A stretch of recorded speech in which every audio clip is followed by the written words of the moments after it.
Duncan goddamn Jones. Great guy. Man, I'm such a fan of that dude. He's awesome.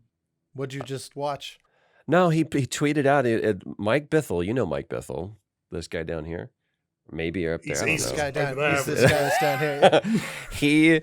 he tweets like, hey, so Duncan Jones was like, hey, so about me being a voice actor in your next game. And I was like, God damn it, guys. I am trying to get a BAFTA. First Greg Miller, then Duncan Jones. It's like, well, we got to give it to one of them. Just Wait, out is of he the actually gate. in something? No. Oh, yeah. I'll put him in. Motherfucker. Make I him. love Duncan. I was gonna say, because that would be it's one thing to troll, but I so revel in the thought that it's true. I would. I was joking. I was talking to someone earlier because we're making like long-term plans now with Solitaire. I could say this on the show. We're doing more stuff and everything. And we were talking about like, should we do more FMV? Do we want to add to that? And I was like, I'm gonna cast Austin and Alanah in something in the FMV. Damn straight. I'm gonna build out of out. philosophical I'm gonna rule, go in a you circle around cannot Troy. cast me in. It's like Troy's not in the game. It's like he absolutely is not. But if you But reference it's like me, negative it's even space. better. It's the absence of Troy that defines the other performances. I You're as present as anyone else. I legitimately would not want to. I want to meet Duncan. I want to have a conversation with him so badly. But at Have the you same never time, met him? No, I don't. I really don't, because I You'd would like talk. him. I know that I would. I think I would like him too much. I kind of want him to be my boyfriend a little bit. And I would want to talk about Moon too much. I have a rule. I had a rule like the first 2 or 3 times I met him that just not to talk to him about any of his work, because I'm a big fanboy as well. But like him, and he shares some mates and stuff. So I wanted to like get to know him as a bloke before I go, okay, here's my file of facts of questions about me. Let's get to this. I would Don't want to. hope Don't want to be a that fan I of would the have first that round. level of restraint, and I just don't know if I could. There she is. Yeah, me too. Hey. No, I had to interview him about Warcraft.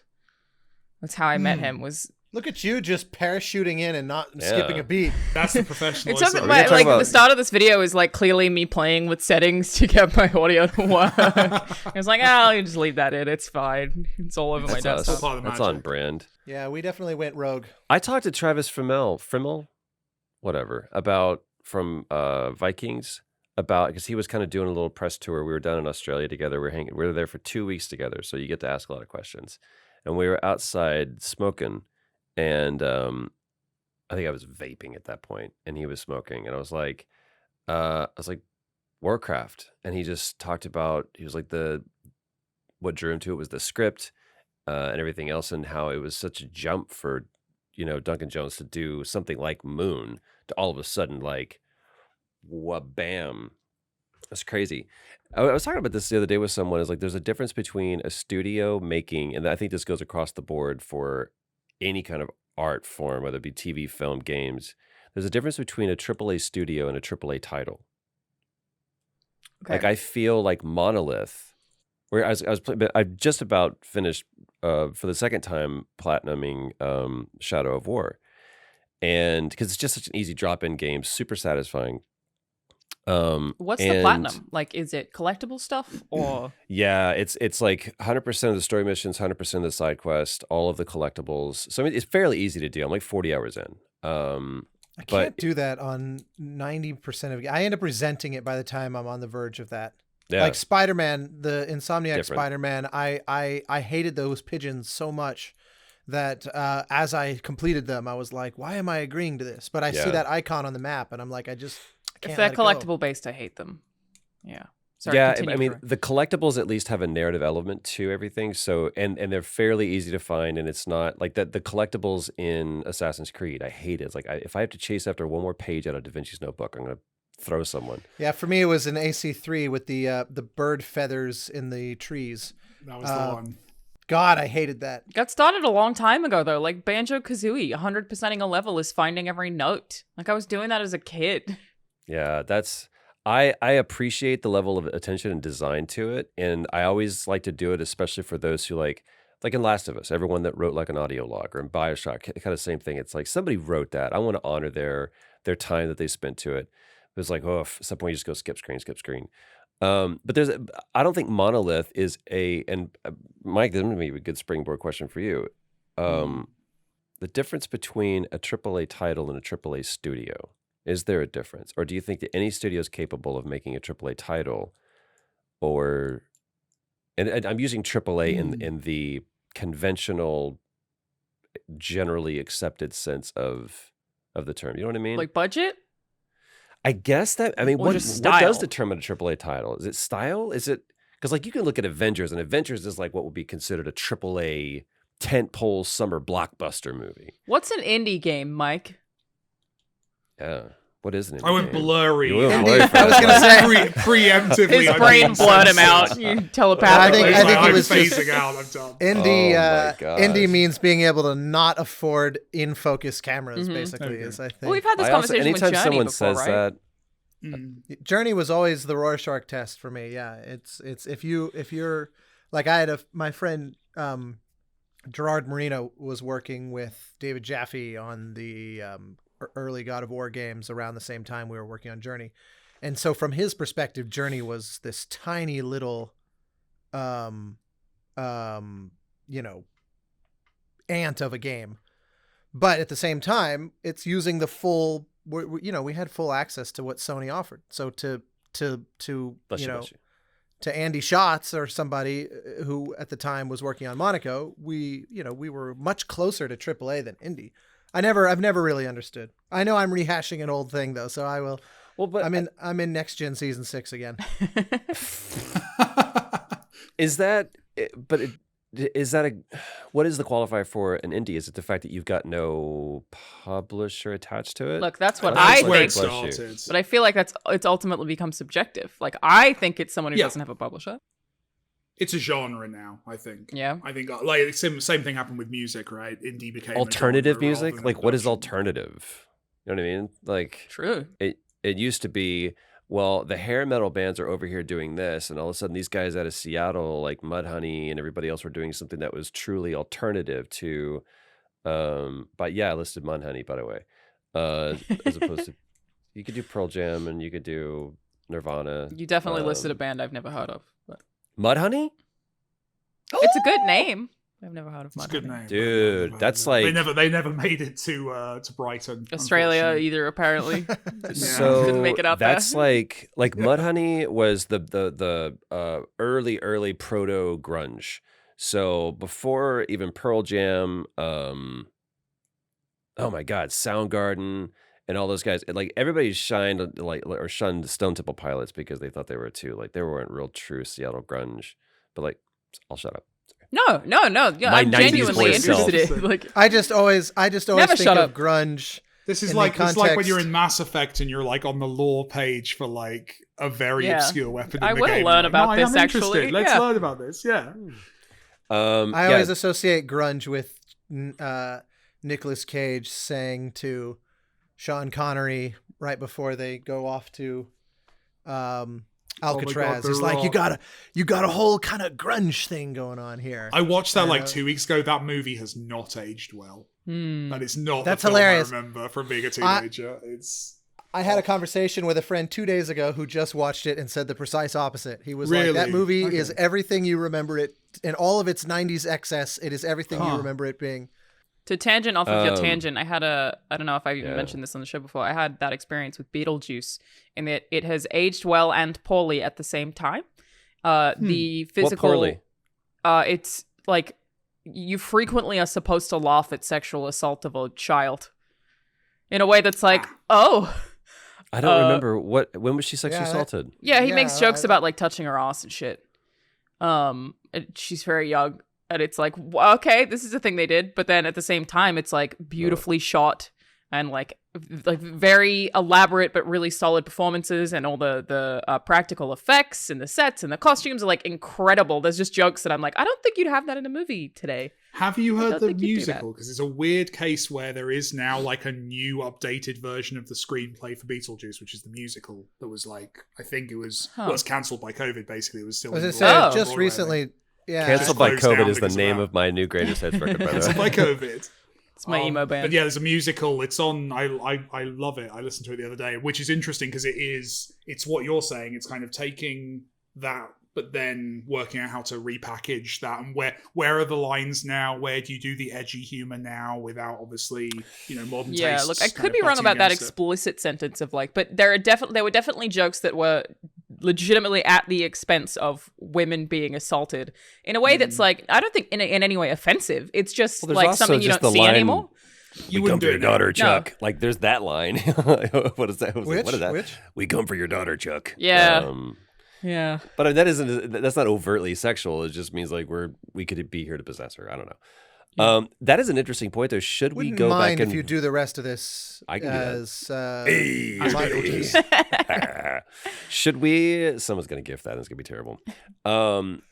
Should we? It'll be me. Who did the music for? Is it another Elfman joint? Is it? I feel the need. I always want to check in. Now it's like having an IMDb account. Like I just want to know the composer of every movie we talk about. Yeah. No, it's Elfman, is it? Yeah, that was Elfman. Of course. Sort of defining second Tim Burton. He did a few in between. Pee-wee was his first ever film score, and then he did a few in between. And the way he always described it was that he was so fixated on Oingo Boingo that he didn't really ever want to identify as a so-called film composer or a Hollywood composer. He was very allergic to that. And so he was like, I really like Tim. I'll do Tim's movies. And then a few other offers would crop up and he'd go, well, these are going to help me learn the craft better to prepare for Tim's next movie. It's kind of how he justified it. Wow. And so he did like Back to School and stuff like that. And then came Beetlejuice. And so because of those two films, like Pee-wee and Beetlejuice, he was perceived widely as, okay, you're kind of the quirky comedy guy, that was his reputation. So it actually was not, it was not easy to convince, I guess it would have been Warner Brothers, to, even though they had the history, Tim Burton went on to go do Batman next. And they were like, that guy, you're Danny guy with his little band. That we need a real score for Batman. And Tim Burton basically put all his political chips on the table to keep Danny on that job. Wow. And was like, I will not tolerate another composer scoring this film. I promise you he can do something. He'll give you something. I always thought that Danny Elfman like did all of his scores with like these Dr. Seussian instruments. Like just like I'm going to use the whistle flong and the dorkalork, Pee-wee would definitely validate that. And my favorite was my agent at the time was like a junior assistant, not really an agent at William Morris, or I can't remember. He had basically been a guy at Canon Films in the copy room, doing photocopies. And he was just a big film music nerd from Bakersfield. And he started stalking Danny Elfman after Pee-wee because he was like, oh my God, that score, there's nothing like it. He's so awesome. Probably not grounds to stalk someone.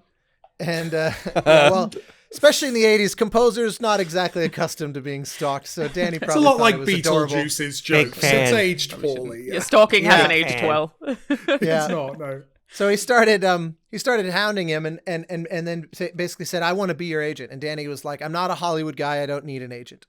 And he goes, well, just let me negotiate your contracts to just try to get you paid more. And I will never try to talk you into doing anything that you don't want to do. And so Danny was like, you know what? Okay. And then literally the next film is Batman.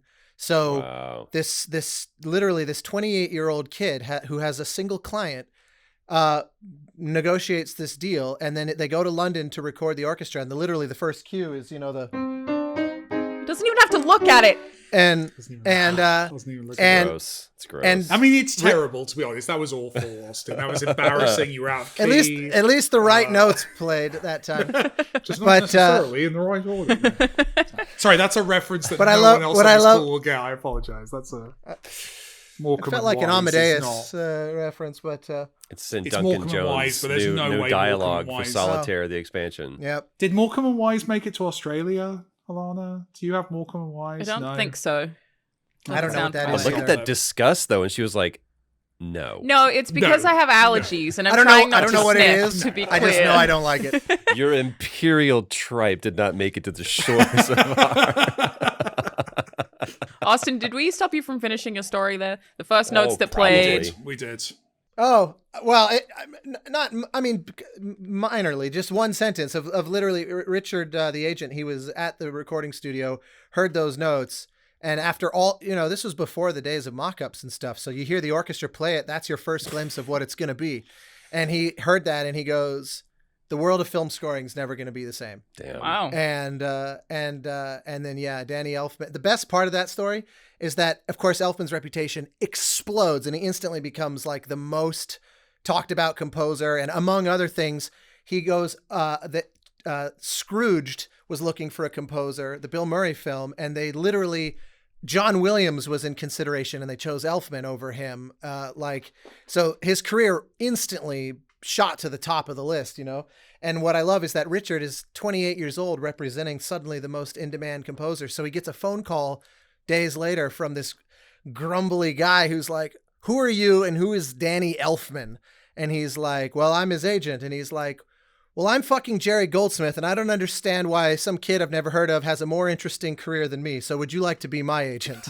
I So he also had want to add... he had two clients, and That's amazing. for those unfamiliar, Jerry is the legend of legends. To me, he's the best composer to have ever worked in Hollywood.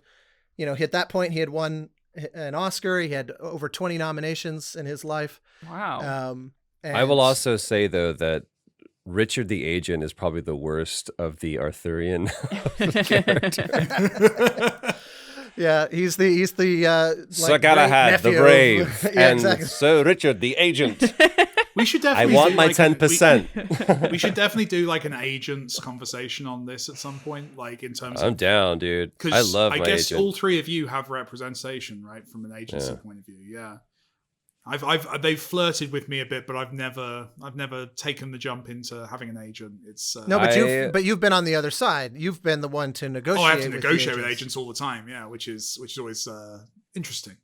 I have a very unique relationship with my agent in the sense that we're far more partners. I know a lot of people have, especially actors, have a tendency to have a relationship with their agents as if the agent is their boss. Yeah, like a gatekeeper also in a big yeah, way. and that's just not what Massively that's not the so. relationship that we have. Like, well, I also view it as, look, this is my dream is my company, right? So I'm the CEO, but I have a board that I have to answer to. And that board, I've got a CFO, I've got a COO, I've got all these people that are working to make sure that they have a specialty of how this company should operate, and my job is to cast the vision for it. So if I say we're steering in that direction, they all know how this ship can best operate, and so they better do that first. So I have to listen to them, but ultimately, if this ship sinks, everyone else is getting off the boat, and I'm going to go down with it. So my relationship with my agent is very much more of a managerial and an agent. She goes out and she pitches me to people, and we sync up, and there's times when it's been contentious, and we have had arguments. We're like, I disagree with you. She's like, I disagree with you. We have enough respect with each other to be able to do that respectfully and not damagingly. But most people are like, how do I get an agent, and what's my relationship with my agent? I was like, dude, I'm weird. I can't talk to you about how you should have your relationship with your agent. I've fired an agent before I walked in face-to-face meeting, and I was like, so we need to work out an exit strategy. I walked in and they thought, I was like, so how can we help you today? I was like, oh, this isn't working, and we need to work out an exit strategy that is mutually beneficial to both of us. And they were like, It's a good way to "What?" fire someone. Yeah. I was What like, do you think? Out of curiosity, because I get this question a lot, but especially in the light of we let Austin talk about music, I'm gonna mostly listen today. That wasn't an insult. I was very happy about it. It's awesome. No. I didn't take it as an insult, but I don't. We quite like you in a way, Austin. Yeah. We're quite fond of Yeah, you, for everyone you know. watching the video fun version, with I you. In a named way. last week's episode on the audio services. We let Austin talk about music because it is the first, I know think that. 2/3. Yeah. It's a third of That's it. No, I looked. It was 20 minutes out of an hour. I loved it. and I was like, It was and then- lovely. that's a solid third. Yeah. But the question that I get a lot, and I'm curious your various takes on this, is that because representation is associated, like you think of, the agent of big movie stars, and you think of the like Spielberg's agent, and like there's kind of a shiny gleam to that notion, as opposed to just like I pay a lawyer to look over a piece of paper and give it thumbs up or comment. And so as a result, one of the first questions that I ever get from composers just starting out is, one, do I need an agent? Two, how do I get an agent? And so I've got a long kind of thought on that, but I would rather hear sort of how that relates to you guys, especially with regard to that trajectory of, I've just arrived, I'm just out of school, or I'm shifting my life to focus on this. How important is that? Is that something that you feel, because what you just described, Troy, of, I'm the CEO, I'm the chairman of the board, but I have to answer to the board. I love that description. I'm totally stealing that. There's a humility built into that approach, right? Which is good. That it's a discussion. You're sharing responsibility in a way that's going to lead to better decisions, right? And it's based upon trust. Yeah, and partnership. That's the part I've always described my agent Sarah as a partner. Sarah's a beast, though. Like, she's awesome. Well, she, Richard, the guy I was talking about before, she started her career as his personal assistant. And he basically groomed, I got insanely lucky because he groomed her after a year of her being his assistant. He goes, I've never once wanted to promote an assistant, and definitely never after a year, but you really should not be an assistant. You should be an agent. And I was at a different agency, and my career this was about 10 years ago. My career was not really in a place where he could have done much with me, because he's Jerry negotiating. Like he can't call the folks that he's normally on the phone with if they've never heard of who he's pitching. He's just wasting their time, because they don't want to hear. They want to know, like, what's John Powell's availability over the next 6 months? What's Danny Elfman's? What's Alexander Desplat? Like they want to ask those questions. And so the result is that, like, cultivating career growth is not entirely what they do. But there was like this weird loophole, because he said to Sarah, I'd like you to take on a client so that I can basically teach you what I know. He and his partner Laura Engel, who's the other, she's the superpower agent. Really, they're both amazing. And he suggested it be me. He was like, I think Austin should be your guinea pig. And I was at a competitor agency, and I was like, I have a choice between being with this agency that represents a bunch of well-known composers, or I could basically be an agent's assistant trial run. But it actually was such a no-brainer. I was like, this is Richard's assistant, though. Richard, my hero since childhood, who have read stories about, like that Danny Elfman story and that Jerry Goldsmith story. And, his next client after that was Mark Shaman. And he's a big Broadway nerd. Still to this day represents Richard Sherman, who like still writes stuff. He's like 1,000 years old and still writes songs. Whoa, sorry. Richard Sherman still writes music. He must be. He's like 90. I was gonna say he's like, fair play. His brother died years ago. Richard Sherman of the Sherman Brothers, for those unaware. Sorry.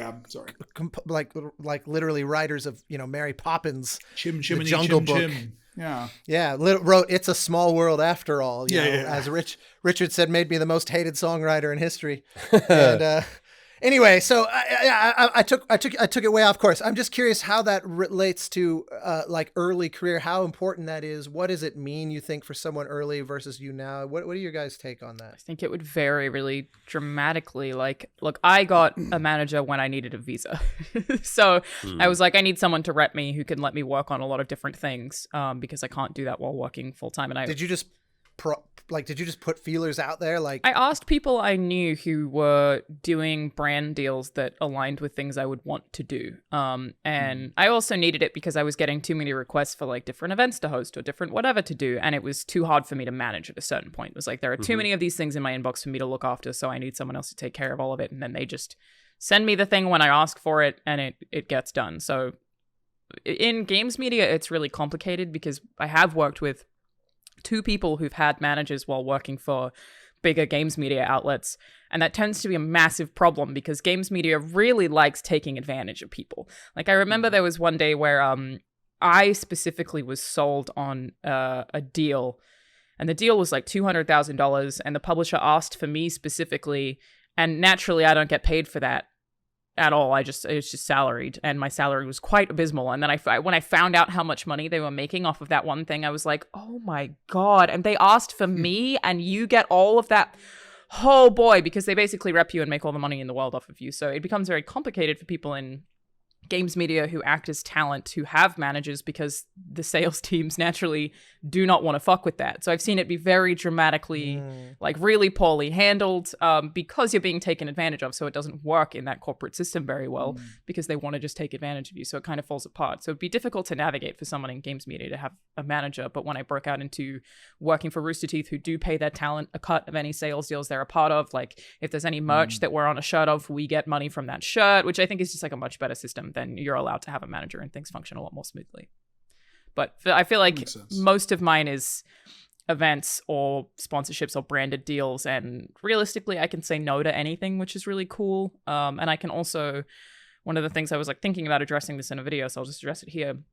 I get to choose where my ads go. So if I have an ad in a YouTube video, they approach me and say, this sponsor wants an ad read in a video. I get to choose what video, because sometimes people be like, this is a weird video to have a sponsor. I'm like, I chose it. I decided this one should have this ad because I felt like it made sense, rather than them being like, we want that video to have this ad. I just get to be like, this is my schedule for the next week of what I'm planning to publish. I'm going to put you in that one. And I try to space them out and make them fit. But it's generally like I have a lot of control over where any of that stuff goes. It's worth mentioning that is an incredible position to be in, because that speaks to your brand and your ability, and I don't want to say status because that sounds, but I say no to a lot too. A lot. I know, but that's I really commend you for that, because the power of the no to me is truly taking responsibility for your career. But most people say, we want to be at the top of it and it has to be this, and we'll let you know what episode we're going to be in, and for you to be able to choose that, I really commend you for that, because I don't think a lot of people take that. It's not my job, so it's cheating, because I make most of my money from my work at Rooster Teeth. But see, what it's a privileged that's position just simply I'm in, right. But that's just simply a shift in your values, right? It shows that the ability exists if you choose for it to not be as big of a priority. Some people say, I have to do this. No, you don't. You don't have to do anything. You can choose to lose that money. You can choose to lose the viewers or whatever. You make a choice to do that, so that if you do choose to use that sponsor or do choose to adhere to their terms, that's a choice you make. So I really commend you for having the strength going, nope, this is my brand. This is how I'm going to do it. Yeah, I decline a lot. The amount of Raid Shadow Legends ad requests that I've gotten that I'm like, I'm not doing it. My manager also does does game too. with literally hundreds of heroes that I can. Apparently, would you like to hear 60 seconds about it? No, I'm not doing it. Stop asking. No, my manager says no to a lot of stuff too, though. And they also just, if someone offers a rate that's too small, they aren't like, let's do this anyway so that we can get our cut. They're like, the rate's too low. They're ripping you off. Like, we're not doing it. I really believe that no implies that this is what made me fire my agent. I started coming to the realization. I remember sitting out on my balcony in my apartment in North Hollywood, and I realized that I had been treating what I do as a collection of jobs, just trying to get a job, get the next job, get the next job, get the next job, and how fear-based that was. I mean, that's acting though, isn't it? As a profession. Yeah. So being able to switch to that and going, wait a minute, this isn't a job, this is a career. And it's something that is, I think we talked about this before, where it's like it's a garden, and I can't grow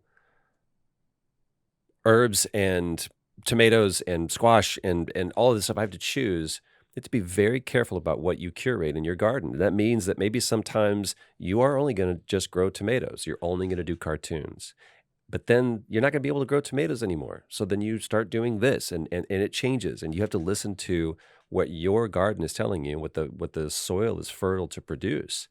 And so when I finally came to that realization, I was like, this is a career. It's not a collection of jobs.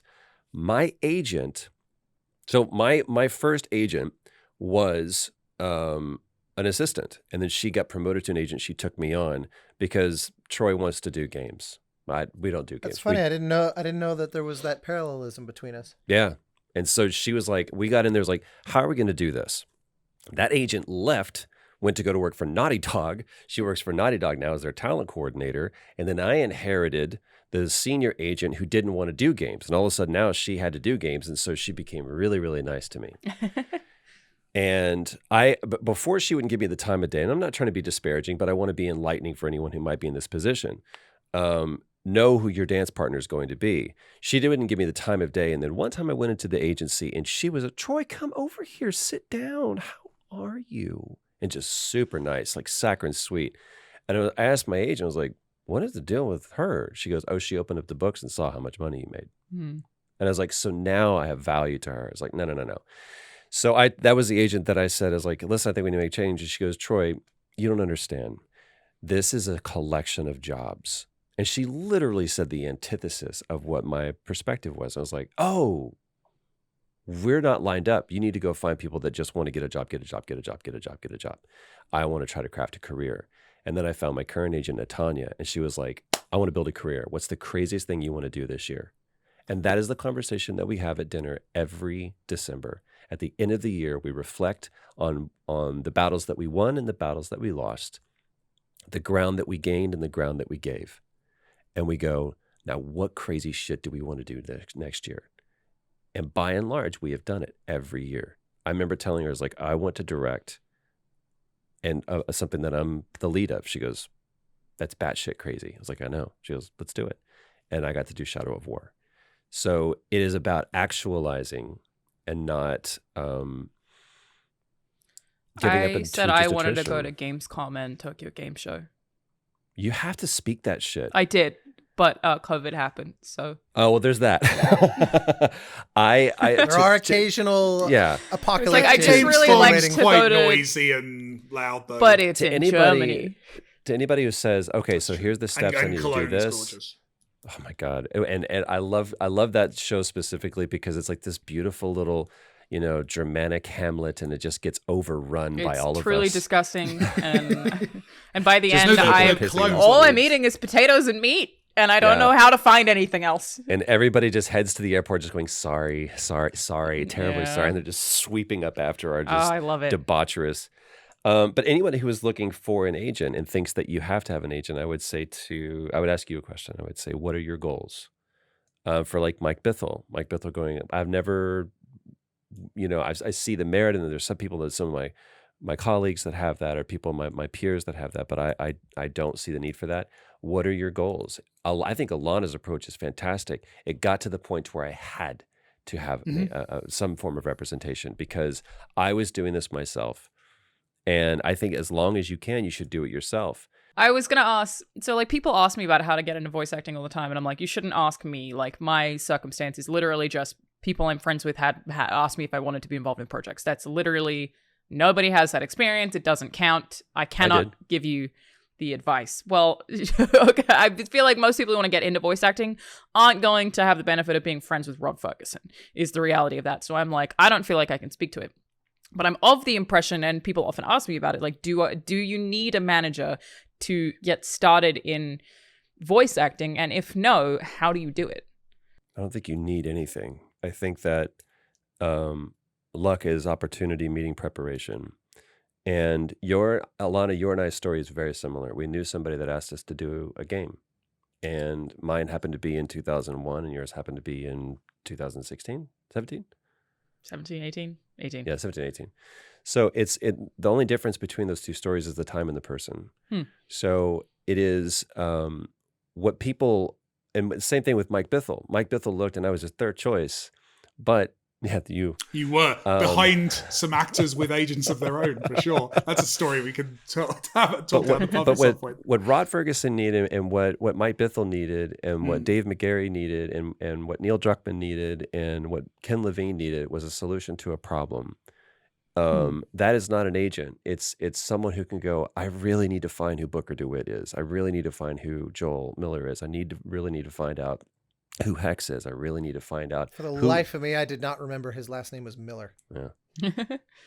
Well, and there go the comments. But like, if someone has no connections, I just don't know how you get started in something like voice acting. Like one of my friends was cast as, they don't call him Joker, but he is Joker in Telltale's Batman series, which Troy was also in. Yeah, man, And, he did such a great job. Man. Anthony Ingruba, I believe is his name. He and I mean, he went Han for Solo it too. himself, right? Yeah. That's his claim to They fame, saw a lot of people. They cast such a wide net for that. He's a great guy, and he got that job by doing impressions on YouTube. And I think that's the thing, is like another one of my friends who is a voice actor that I really love, Shelby, does like all these TikTok video impressions. And I'm like, I'm sure doing these like TikTok voices is like legitimately helped you just get yourself out there doing voices all the time. You just answered your own question too, didn't you? When you said, how does someone get started? Well, this is things I've seen. Yeah, but also, I want to make a very important distinction about Anthony's story, because that what got him noticed was the impressions. And also the fact that he submitted for it, right? Because otherwise they weren't just going, let's go look at YouTube and see who. I didn't know he submitted for it. He submitted for it. They did some reviews on it. And then what got him the job is that he was persistent and he was passionate. And every session that Anthony did, and God, I hope he's watching this. Every session he did, he left everything on the floor. Everything. There was nothing that he left exhausted and hoarse. Messy guy. And yeah, dude, he is just fluids. He also, it's important to notice, he lives in the Netherlands. Yes. So he wasn't in LA or New York. And we cast that game and recorded that game literally all over the world. So he had a lot of things working against him, because what it meant to cast him with Telltale being in the Bay Area, and it's like, God, we got to get him on Skype and then Source Connect, and then we got to, rest in peace.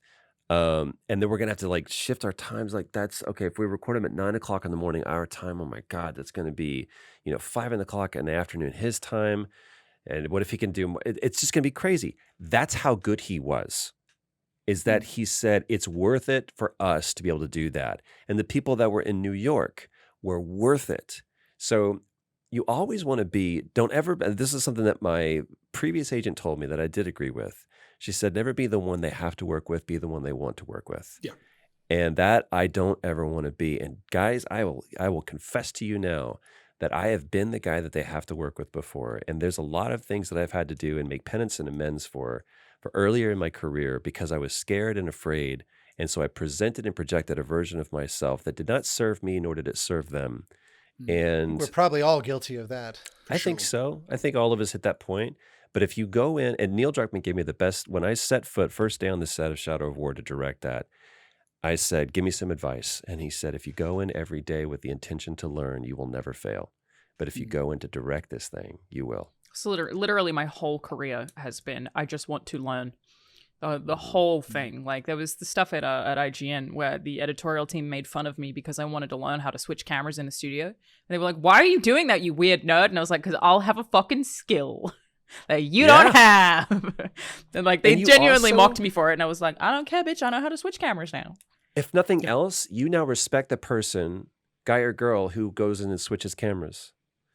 And you know what it goes into their work. It also gives you an intrinsic motivation rather than extrinsic. So you're not the person who's like obsessing over what the internet thinks about your latest thing you did, right? You're someone who's like, well, I've learned something from that. Like that's the lesson. You mean it. It's not just something you're telling yourself. You're actually kind of intrinsically trying to have I feel like that's the theme of this episode is you're trying to have that career. You're trying to have that long-term relationship with the work you do.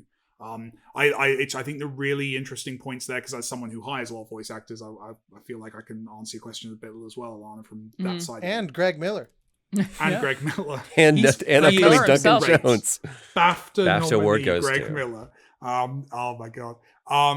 But yeah, like, I think the two things, one thing is what Troy said, which is really true, is like attitude is such a massively important thing, and being the person that they want to have back.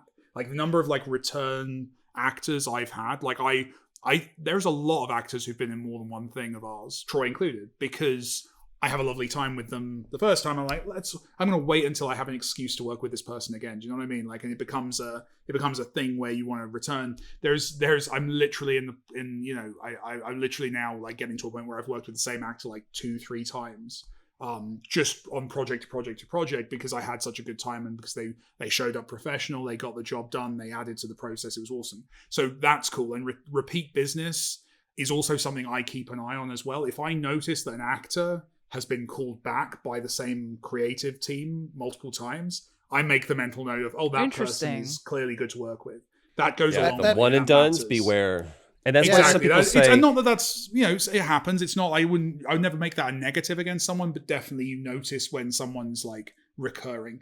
The other thing, in terms of like initial noticing, I very rarely find actors through agents. It's happened a couple of times.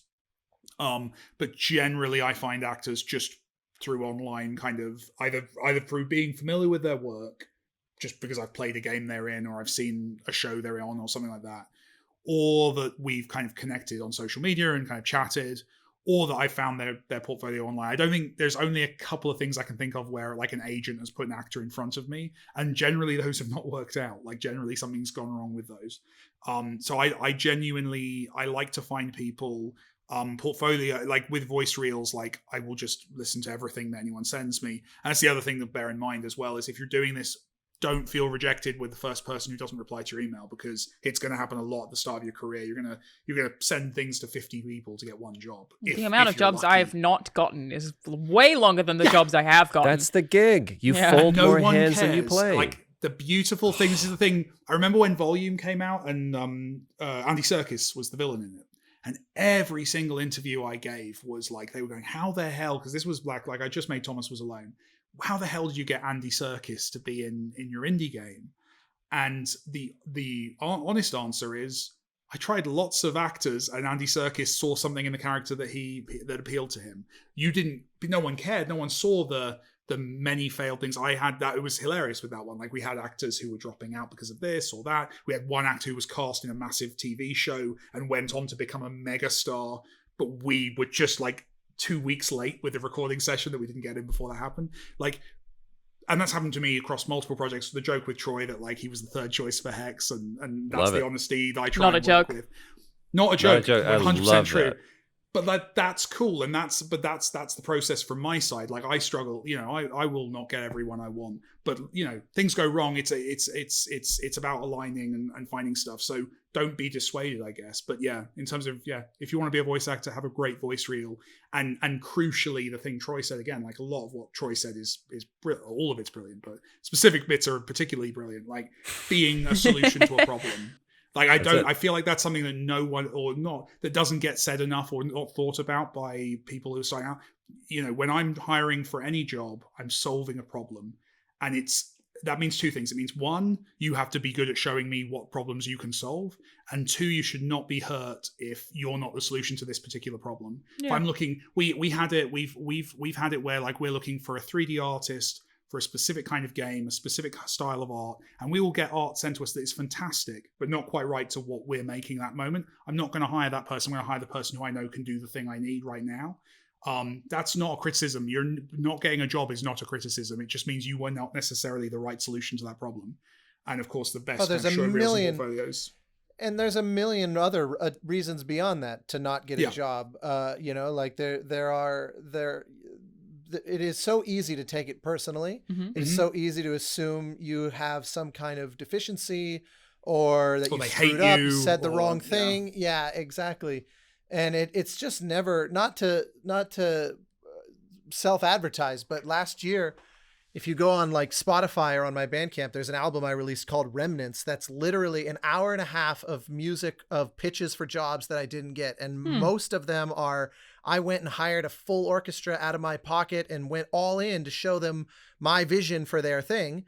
And they were like, we're good. Thanks. If I could just that point music out something, became North Star Rising. So it did. One of those did. One of those did. I was fortunate enough.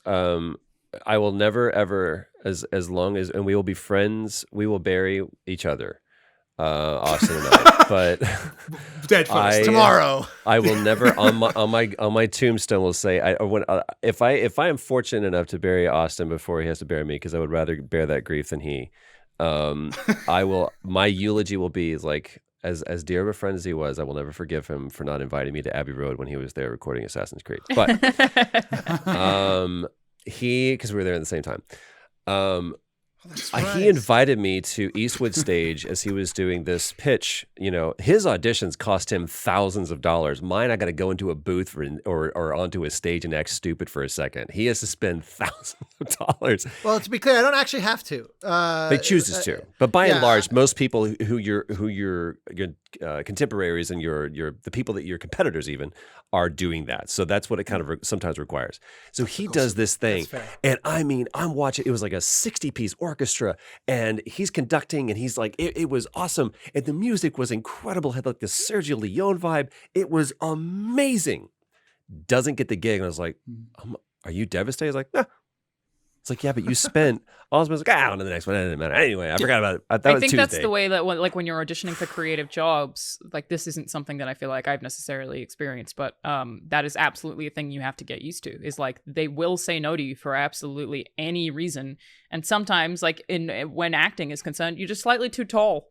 Like it could be a million things that you don't have control over. Getting hired for the job does not validate you, nor does not getting hired invalidate you. That is the most important thing for anybody to learn. If you get hired for the job, that does not validate anything. It just simply means that slot A went into tab B. And you have an opportunity to learn. And you have an opportunity to learn. The too tall thing is more than like probably 11 or 12 years ago, I got asked to demo for a movie where the three producers were the two producers rather were also the two co-actors and also the two co-writers, and they had been friends for their whole careers. Their break had been they were two of the band of brothers, and that whole cast is like still very tight knit. So these two guys were particularly bonded and were making this movie together. And I don't remember. A third member of the band of brothers, an actor who I had worked with on a different film, recommended me to these guys, and so we go and we have dinner and I'm thinking, I can just we're clicking. This is awesome. They're just going to offer me the job. So after we sit there and have coffee for like an hour and a half, they're like, so are you willing to, like, if we send you a scene from the movie, are you willing to cook something up and kind of show us what you got? And, I was like, I felt like how do I not have this job? I was so, we just had this awesome hang. And they were like, you're slightly too tall. So the funny thing is, I was like, music is too tall. Like, guys, I would love to. I was convinced that if I can move them off, because my theory was, writing a demo creates reasons to not hire me more than to hire me, which is a perfectly backward thinking. I was young and stupid. How I got this job is mainly a function of luck, because one of the best films I ever worked on. It's called Leave, by the way. I think it's maybe on Amazon. It's ages ago. It's so good. But I remember we had this whole conversation and I said, okay, I'll tell you what, I'll write a demo if you can if I can watch the whole film at least, so I can have some sense of how the scene fits into the big picture. Cause that's normally not a given. They'll give you like 60 seconds of footage with zero context and just say, go. Same way with Troy being given sides without having any clue what even the project is, never mind the bigger picture. Which is really tough in the games industry. Yeah. Very, very challenging. And so I remember I kind of, they saw me hemming and hawing and being like, I don't know if basically, is there some way I can just have the job? Like as if there's words that should just somehow entitle me to this. And I was so convinced that the demo was going to be the thing that screws it up. And Frank John Hughes is the guy who was, one of these two. And he had been in, a season of 24 as a recurring character, a million shows. He was Tom Hanks's partner in Catch Me If You Can. And like, he's been in a lot of stuff, very seasoned working actor. And he goes, Austin, think of the power you have. You're going to go watch this scene, watch the whole film, write some music. And then if it connects, like we obviously know we like each other already, like you can have this project because you can like prove. He goes, I will spend 2 weeks trying to perfect a character and walk into an audition and be told you're too tall. Mm-hmm. And he goes, and there's absolutely no negotiating around that. You can't talk. And it was such a revelatory moment. And it's funny you said that, Alanah, because he used those exact words. He goes, I can be told you're too tall or you're not tall enough or whatever. And it fully changed my thinking in that moment. Like, fuck, you're right. I actually have a lot more power than a lot of people that I'm looking over there and saying, oh, look how lucky they are. And this demo is a very empowering scenario. And so if I don't get it, it just means that I wasn't the solution you were looking for. And I would rather be divisive and say, here's something I can offer. And if you're not shopping for that, I don't want to get in the way of you finding what will make your thing better. And if you go into that meeting trying to please them, they will smell you out for the rat that you are. The better they That's are, what I've done. the more That's where I messed up as a young guy. There's one amazing. I did that once too, real bad. Yeah, I was just Yeah, like, I can do this. Let me do this, and then we're like, Be the one that says they can tell. You know what? I don't think I said no to a job 2 weeks ago. I was like, I don't think I'm the right person for this. They're like, what? I was like, oh, I think you should go off and find somebody else. I think you also have the opportunity. Ian McShane was so wrong. Good bloke, close personal friend. Oh my God. Hello, darling. How are you today? Oh, best. I mean, Troy, you're good, but the best. No. I bow down. Bow down, kiss feet. Without doubt. He walked into Deadwood and he was absolutely wrong for that part. He was too short. It wasn't not that character at all. And David Milch was like, you changed the character in my mind. Russell Brand walked into Forgetting Sarah Marshall, and the original character for Aldous Snow was a very bookish, like accountant, white bread, just like. And he comes in. And they were like, how are you reading for this? And he's like, what you're doing is not funny. It's not funny. He threw the pages away for the script. And he grabbed the reader who was supposed to be off camera. And he read not even reading the scene, he was just going off. And they were like, we're changing the character. wow. Go in and change their mind. Show them what the character looks like. Show them what the job looks like. Show them what the music sounds like. And let them be like, I never thought it's about making a choice. In a lot of ways, it's like you can't just make the choice. Floaty, be like, here's what I think they want. No, just make a call. You can make the wrong call, but it's better than not making a call. I literally had a voice actor or someone who wants to move into voice acting kind of message me some stuff the other day to kind of get my thoughts on it. Duncan Jones. It was Duncan Jones. and that was my big advice was it doesn't feel like you've made any choices on this. Like you need to make choices. I was like, even if they're wrong, even if I hate them, make some choices because I used Troy as an example of this, of like Troy will and make the wrong choice. No, but you make choices on everything and you don't necessarily share those with the director because you don't need to. But when you give me a read of a line, I would never turn to Troy and go, can you do that? But can you put the emphasis on this word instead? Because I know Troy is creating, he's making choices that are bigger than just, he's not a machine that's calibrating a waveform. Right. He is making character choices. He knows who this character is that he's performing. And that's so you have conversations not so much about the output as the input. You talk about who that character is and those choices and dig into it if you want to kind of change the outcome. It was really interesting just with people who start out in voice acting, they've encountered voice acting as a consumer, so they're thinking very much about the end product. And it's true of game designers as well. It's true of every craft. I guess it's the first step. Right, to be a fan. Music also. Yeah, but then when they get to the process, you have to kind of explain to voice actors like, no, you're an actor, you're creating this character. The voice at the end of it is the end product of a process. It's not the start of it, and that's always an interesting conversation with new people. There was a session that I had the other day, and it was we had one session to get everything that we needed to get done in, and we had a lot of lines, and we spent an hour and a half talking about the character. And then we spent about 45 minutes getting the rest of the lines and we could have easily taken 4 hours to get all the lines and gone through it and been like, oh, okay, well, here's something I need to explain to you about the story. Or, here's something about the character. But once we spent 90 minutes talking about the character and going, I really feel, am I getting the sense that this is actually what's going to have, so in Act 3 is actually going to be more like this? I was like, yeah. Then it was like, bam. And we were able to get through it because everything felt, Mickey Rourke has a great thing. He's like, dialogue is the last thing that I learned because if I understand the character and it's written well, the words should fall out of my mouth. Mm-hmm. And I was like, that's exactly right. And if you ever get to the point, I used to always go to Neil Druckmann and be like, I'm having a problem with this line.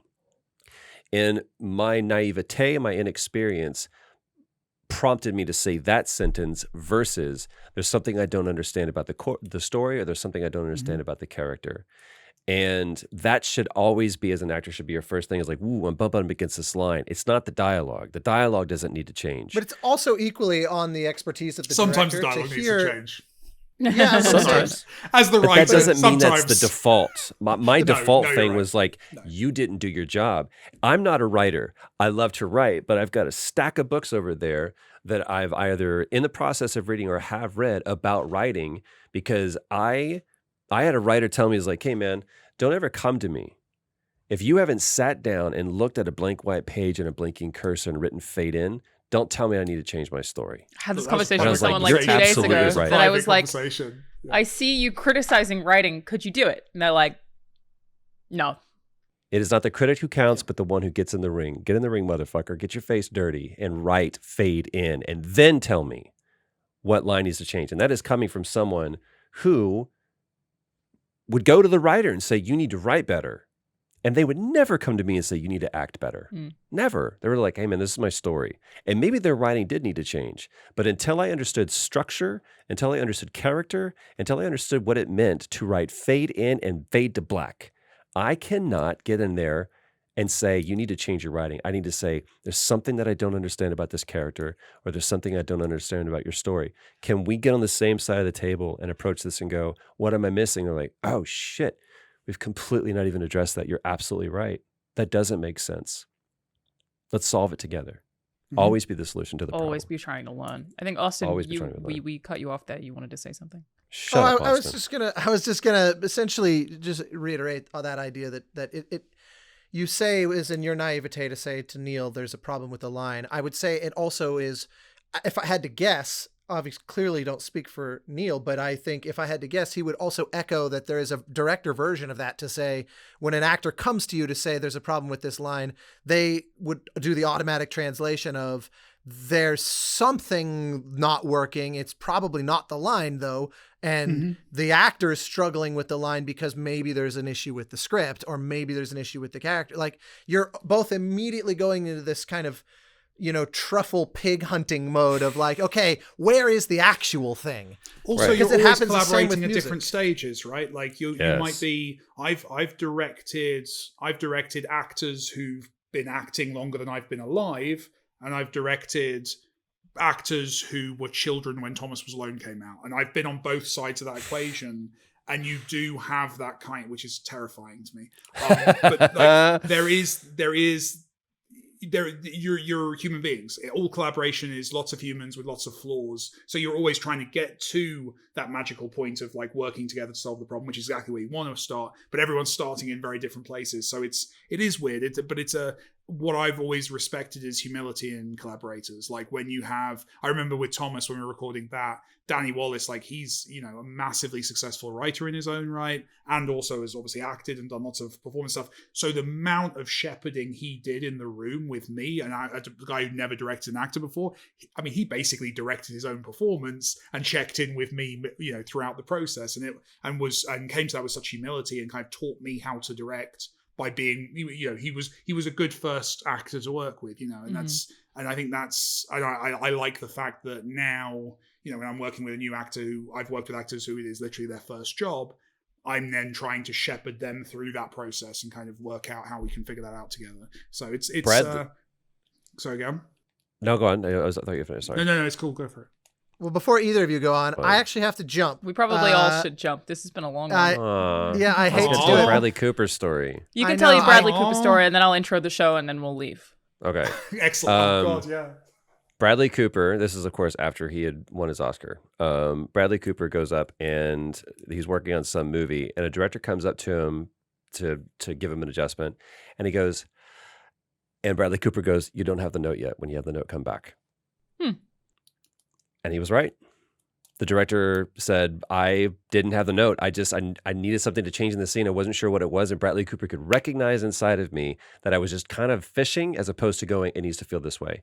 And he goes, you don't have the note yet. When you do, come back. And I was like, I want to be in that position. So not to precise. be, so precisely. You don't have the note yet. When you do, come back. It's part of working on creative projects collaboratively is understanding people. Like, that's a huge reality of it, is you have to understand and know how to work with other people. Hi, everyone. Welcome to another episode of Play, Watch, Listen. It's been a pleasure. I'm Alanah. That's Austin Welcome. Wintry. Our That's Troy most Baker, that's Mike extreme. Biddle. That's too good. Amazing. And we will see you all next week. Bye, everybody. Bye.